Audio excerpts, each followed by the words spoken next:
நமச்சிவாய வாழ்க. நாதந்தாள் வாழ்க. இமைப்பொழுதும் என் நெஞ்சில் நீங்காதான் தாழ்வாழ்க. வாழ்க வளமுடன். அனைவருக்கும் இனிய வணக்கங்கள். நாம் இந்த பதிவில் வக்ர நிவர்த்தி அடையும் குரு பகவான் உங்கள் ராசிக்கு என்னென்ன பலன்களை தரப்போகிறார், அதற்கான பரிகாரம் என்ன என்பதனை பற்றி விரிவாக காண்போம். உங்கள் வாழ்வில் வளமும் நலமும் செல்வ செழிப்பும் பெற எல்லாம் வல்ல இறைவனை வேண்டி விரும்பி கேட்டுக்கொள்கிறேன். குரு பகவான் மகிழ்ச்சி, செல்வம், பெருமை மற்றும் செழுமையின் கிரகமாக விளங்குகிறார். ஒருவர் மீது குரு பார்வை பட்டுவிட்டால் அவர் வாழ்வில் பலவித உச்சங்களை தொடுவார். குரு பகவான் தற்போது வக்ர நிலையில் உள்ளார். அவர் டிசம்பர் 31ஆம் தேதி வக்ர நிவர்த்தி அடைய உள்ளார். அனைத்து ராசிகளுக்கும் மங்களகரமான வரங்களை அள்ளி கொடுப்பவர் குரு பகவான். வாழ்வில் முன்னேற்றம், பலவிதமான நன்மைகள் பெறுவதற்கு குருவின் ஆசி மிக அவசியமாகும். குருவின் பார்வை இருந்தால் எப்படிப்பட்ட பிரச்சனையாக இருந்தாலும் அதிலிருந்து மீண்டு வர முடியும் என்பது ஐதீகம். குரு பகவான் ஒரு ராசியில் உச்சம் பெற்றால் செல்வ செழிப்பு, பணம், குழந்தை பாக்கியம், திருமண பாக்கியம் உள்ளிட்டவைகள் கிடைக்கும். நவ கிரகங்களில் இடமாற்றம் மிகவும் முக்கியமானதாக கருதப்படுகிறது. ஒருவர் பிறக்கும் போது நவ கிரகங்கள் எந்தெந்த நிலையில் இருக்கின்றார்களோ அதனை பொறுத்தே அவர்களது ஜாதகம் அமைக்கப்படும். அந்த வகையில் தற்போது மேசராசியில் பயணம் செய்து வரும் குரு பகவான் வரும் டிசம்பர் 31ஆம் தேதி வக்ர நிவர்த்தி அடைகிறார். இதன் காரணமாக வரும் 2024ஆம் ஆண்டு 12 ராசிகளுக்கும் குரு பகவானின் தாக்கம் ஏற்படுகிறது. ஒரு சில ராசிகள் சிறப்பான பலன்களை பெறப்போகின்றனர். அது எந்தெந்த ராசிகள் என்பது குறித்து தெரிந்து கொள்வோம். மகர ராசி அன்பர்களே, குரு பகவான் வக்கர நிலையில் பயணம் செய்தாலும் திடீர் திருப்பு முனைகளை ஏற்படுத்த போகிறார். 7.5 சனியால் தடைப்பட்டிருந்த திருமணம் சுகஸ்தானம் குரு பகவானால் கைகூடி வரும். வீட்டிலோ அலுவலகத்திலோ இதற்கெடுத்தாலும் விதண்டாவாதம் பேசாதீர்கள். வளைந்து கொடுத்து செல்வது நல்லது. கணவன் மனைவிக்குள் வாக்குவாதம் வேண்டாம். உடல் ஆரோக்கியத்தில் கவனம் இல்லாவிட்டால் மருத்துவ செலவு இழுத்துவிட்டுவிடும். வியாழக்கிழமை குரு பகவானை நினைத்து விளக்கேற்றி வழிபடுங்கள். நல்லதே நடக்கும். குரு பகவானால் நல்ல வேலை கிடைக்கும். சுப செலவுகள் ஏற்படும். சந்தோஷமும் சௌபாக்கியமும் பெருகும். செய்யும் தொழிலில் லாபம் கிடைக்கும். திருமணம் நடைபெறும். குழந்தை பாக்கியம் கிடைக்கும். எதிர்பாராத சந்தோஷங்களும் சௌபாக்கியங்களும் தேடி வரும். குருவினால் உங்களின் பிரச்சனைகள் அனைத்தும் தீரப்போகிறது. நீண்ட நாள் கனவுகள் நனவாகும். பணம் வீடு தேடி வரும். வெற்றி மீது வெற்றி வந்து உங்களை சேரப்போகிறது.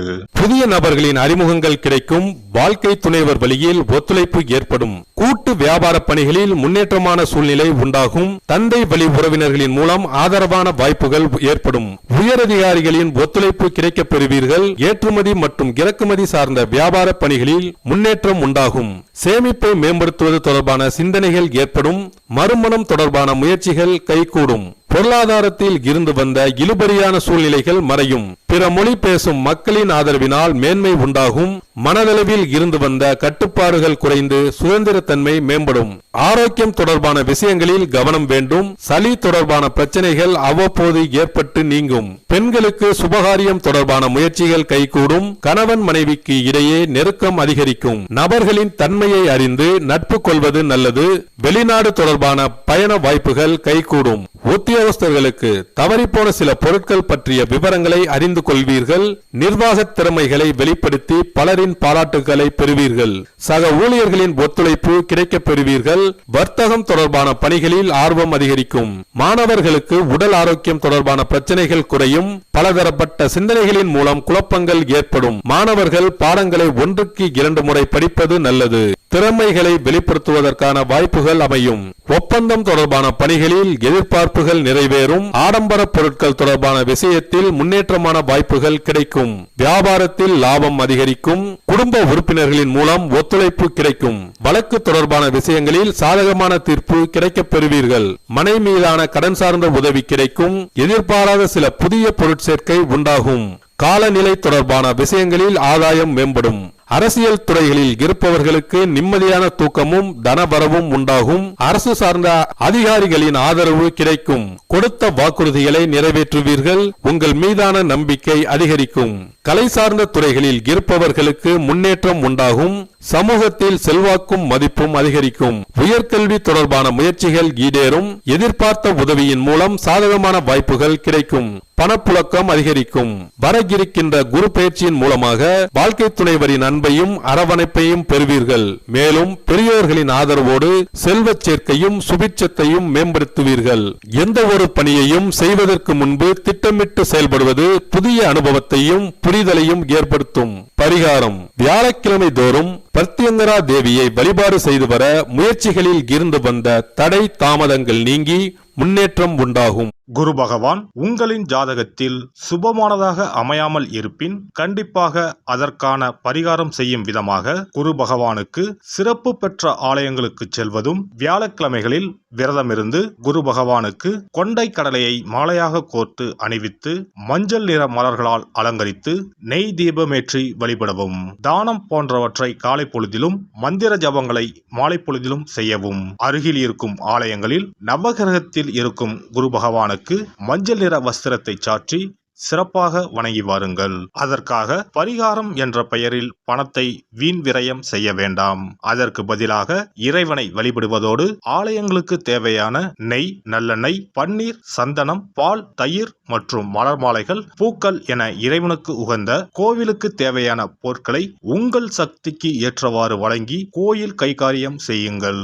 தமிழ்நாட்டில் குரு பரிகார தலங்களாக பல இடங்கள் உள்ளன. இவற்றில் கும்பகோணம் அருகே உள்ள ஆலங்குடி குருஸ்தலமாகும். தஞ்சாவூர் மாவட்டம் திட்டை, மதுரை மாவட்டம் சோழவந்தான் அருகில் உள்ள குருவித்துறை, சிவகங்கை மாவட்டம் காரைக்குடி அருகில் உள்ள பட்டமங்கலம் உள்ளிட்ட ஆலயங்களில் பரிகார பூஜைகள் செய்து வழிபடலாம். நவ திருப்பதிகளில் ஒன்றான ஆழ்வார் திருநகரி குருஸ்தலமாகும். அங்கும் வழிபாடு செய்யலாம். திருச்செந்தூரில் முருகப்பெருமான் குரு வடிவாகவே அருள் புரிகிறார். சூரசம்ஹாரம் செய்த பின்பு முருகப்பெருமான் அந்த தோஷத்தை போக்குவதற்காக திருச்செந்தூரில் சிவபெருமானை பூஜித்தார். குருவருள் பெற திருச்செந்தூருக்கு செல்லுங்கள். இவை தவிர சிவன் கோவில்களில் தட்சிணாமூர்த்திக்கு வியாழக்கிழமை தினத்தன்று சிறப்பு வழிபாடுகள் செய்வதன் மூலமும் குருவின் அருளை பெறலாம். குரு பகவானுக்கு இனிப்பு என்றால் மிகவும் பிடிக்கும். அதனால் வியாழக்கிழமை விரதம் இருந்து இனிப்பு செய்து அவருக்கு படையலாக வைத்தால் அவரின் பார்வை நம் மீது திரும்பும் என்பது ஐதீகம். எல்லாம் வல்ல இறையருளால் நீங்களும் உங்கள் அன்பு குடும்பமும் உடல் நலம், நீலாயுள், நிறை செல்வம், உயர் புகழ், மெய்ஞானம் ஓங்கி வாழ்க வளமுடன். இந்த வீடியோ உங்களுக்கு பிடிச்சிருந்தா லைக் பண்ணுங்க, ஷேர் பண்ணுங்க அண்ட் சப்ஸ்கிரைப் பண்ணுங்க. பக்கத்துல இருக்க பெல் ஐகானை கிளிக் பண்ணுங்க. நன்றி, வணக்கம், வாழ்க வளமுடன்.